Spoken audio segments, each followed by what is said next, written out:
విక్కీ వాళ్ళ అమ్మ అయితే నాట్యం చేస్తూ ఉంటుంది. అక్కడికి పద్మావతి అయితే వస్తూ ఉంటుంది. అది చూసి చాలా హ్యాపీగా మ్యూజిక్ వింటూ ఉంటుంది. ఇక విక్కీ వాళ్ళ అమ్మ అయితే నాట్యం అలా చేస్తూనే ఉంటుంది. అది చూసి చాలా హ్యాపీగా ఫీల్ అవుతుంది పద్మావతి.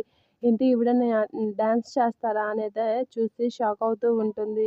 అలా ఆవిడ డ్యాన్స్ చేస్తుంటే అలా చూస్తూ అలా కాలు కదుపుతూ ఉంటుంది. అది చూసి బాస్ అయితే షాక్ అవుతూ ఉంటాడు. ఏంటి పద్మావతి డ్యాన్స్ చేస్తుందా అని అయితే షాక్ అవుతూ ఉంటాడు. ఇక పద్మావతి అయితే బాస్ వాళ్ళ అమ్మతో పాటు డ్యాన్స్ చేస్తూ ఉంటుంది. అలా వాళ్ళిద్దరూ నాట్యం చేస్తూ ఉంటారు. ఇక పద్మావతి నాట్యం చేయడం చూసి బాస్ వాళ్ళ అమ్మ కూడా షాక్ అవుతూ ఉంటుంది. ఏంటి ఈ అమ్మాయి ఎంత చక్కగా నాట్యం చేస్తుంది అని అయితే షాక్ అవుతూ ఉంటుంది. ఇక పద్మావతి అయితే చక్కగా ఆవిడతో నాట్యం చేస్తూనే ఉంటుంది. అది చూసి బాస్ అయితే షాక్ అవుతూ ఉంటాడు.